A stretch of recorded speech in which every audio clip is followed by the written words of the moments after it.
प्रिय विद्यार्थियों, नमस्कार। गत व्याख्यानों से हम संत कवि कबीरदास के विषय में चर्चा कर रहे हैं।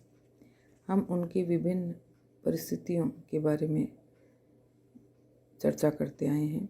आज मैं आपको उनके जीवन काल में जो उनकी दार्शनिक परिस्थितियाँ थी या दार्शनिक परिवेश था, उसके बारे में विस्तार से बताऊंगी। कबीर के युग में दर्शन के क्षेत्र में अनेक मान्यताएं और विचार प्रचलित थी। भारतीय चिंतन धारा में अद्वैतवाद, विशिष्ट अद्वैतवाद, द्वैतवाद, केवल द्वैतवाद, सांख्य दर्शन, बौद्ध दर्शन आदि विशेष रूप से अपना स्थान बनाए हुए थे। दूसरी ओर इस्लाम का एकेश्वरवाद और सूफी मत की मान्यताएं ये अभारतीय चिंतन भारतीय धारा में प्रविष्ट हो रहे थे। अद्वैतवाद के प्रवर्तक स्वामी शंकराचार्य के अनुसार ब्रह्म ही सत्य है, जगत मिथ्या है, जीव ही ब्रह्म है और जीव ब्रह्म से भिन्न नहीं है। शंकराचार्य जी आत्मा को ज्ञान, ज्ञेय और ज्ञाता तीनों ही मानते थे। उनके अनुसार माया परमेश्वर की बीज शक्ति है, वह न सत है न असत है। जिस प्रकार अंधेरे में रस्सी को देखकर व्यक्ति सर्प की भ्रांति हो जाती है, उसी तरह अज्ञान की स्थिति में माया सत्य की तरह प्रतीत होती है, परंतु ज्ञान प्राप्त होते ही वह माया मिथ्या हो जाती है। इस विचारधारा के अनुसार माया की आवरण और विक्षेप दो शक्तियाँ हैं। आवरण शक्ति ब्रह्म के सत्य स्वरूप को आच्छादित कर लेती है और विक्षेप शक्ति से जगत की उत्पत्ति होती है।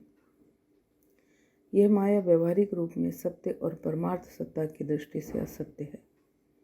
कबीर पर शंकर के इस अद्वैत का प्रभाव स्पष्ट परिलक्षित होता है।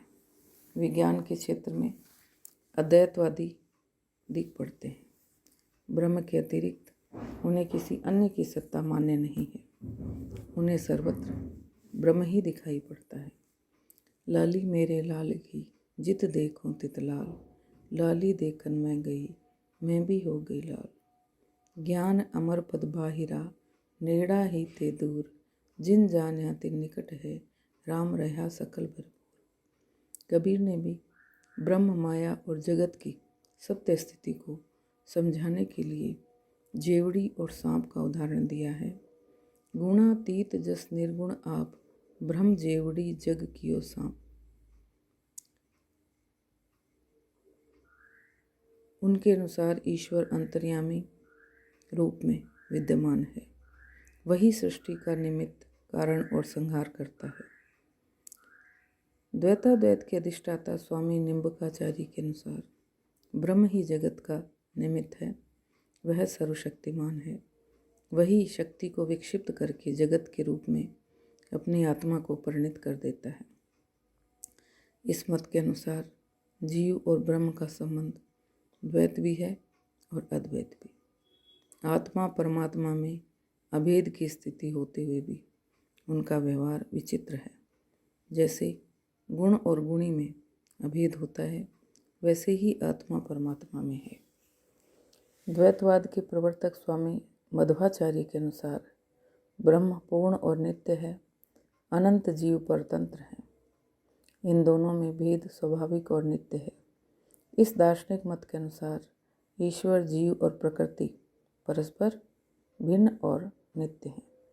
यद्यपि कबीर ने द्वैतवाद को स्वीकार नहीं किया, तथापि एकत्व की स्थिति में अभिव्यक्ति को सुलभ बनाने के लिए उन्होंने आत्मा से भिन्न किसी ब्रह्म की कल्पना की है और साधना के क्षेत्र में उस अनुभूत ब्रह्म को नाना प्रतीकात्मक नामों से अभिहित किया है।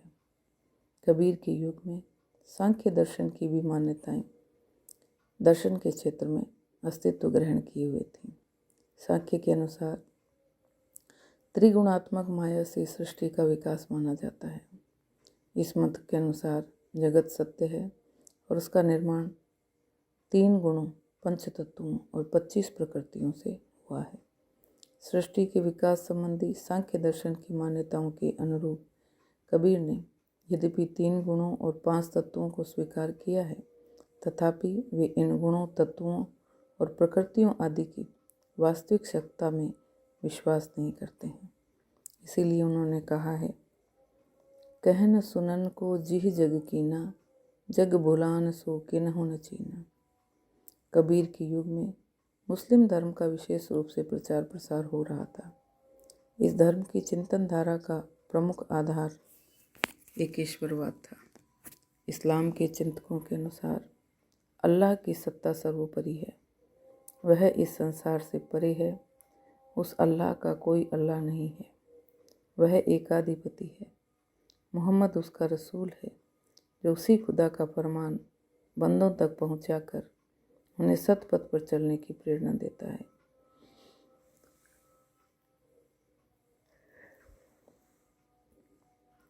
वह अल्लाह न्यायकर्ता और दयालु है, परंतु सर्वव्यापक न होकर एक देशीय है।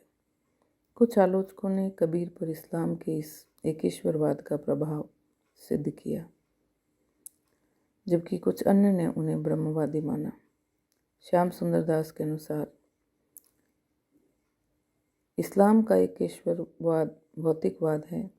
वह जीवात्मा, परमात्मा और जड़ जगत तीनों की भिन्न सत्ता मानता है, जबकि ब्रह्मवाद शुद्ध आत्म तत्व अर्थात चैतन्य के अतिरिक्त किसी का अस्तित्व नहीं मानता।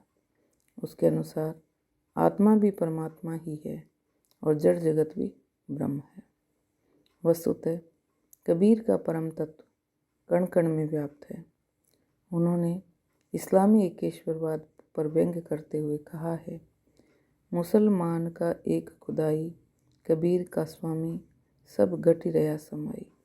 इसलिए कबीर के एकेश्वरवाद को इस्लाम के एकेश्वरवाद से अभिन्न मानना न्याय संगत प्रतीत नहीं होता है। कबीर के समय में भारतीय समाज में इस्लाम की अपेक्षा सूफी मत आदर की दृष्टि से देखा जाता था। इस मत में सृष्टि की उत्पत्ति के संबंध में 2 प्रकार की मान्यताएं प्रचलित थी। एक के अनुसार विश्व परमात्मा का प्रतिबिंब है और दूसरी के अनुसार सृष्टि ईश्वर से ही उत्पन्न होती है और उसी में विलुप्त हो जाती है। ये दोनों विचार भारतीय दर्शन के अनुरूप कहे जा सकते हैं। सूफी मत के मधुर प्रेम तत्व ने कबीर को प्रभावित किया।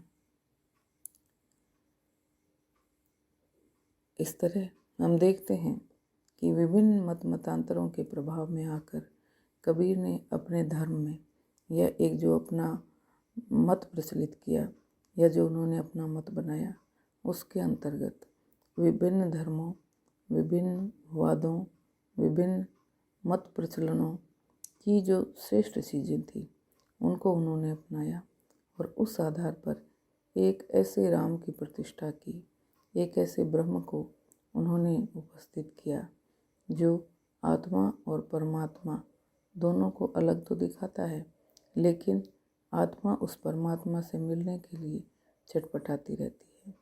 आत्मा का प्रिय वो परमात्मा है जिससे वह मिलना चाहती है।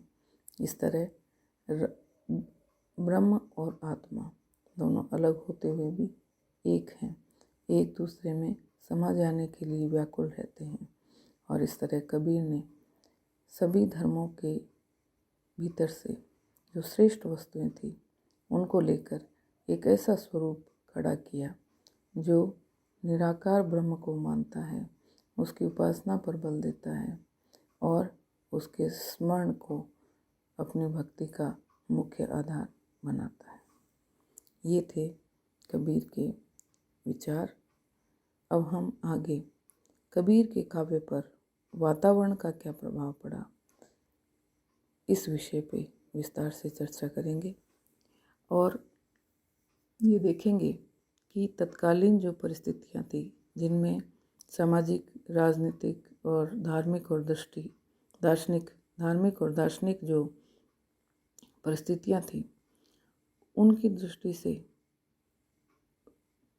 जो स्वरूप था समाज का, उसका कबीर के धर्म पर क्या प्रभाव पड़ा, कबीर के मतों पर क्या प्रभाव पड़ा, इस विषय पे हम विस्तार से चर्चा करेंगे। तब तक के लिए धन्यवाद।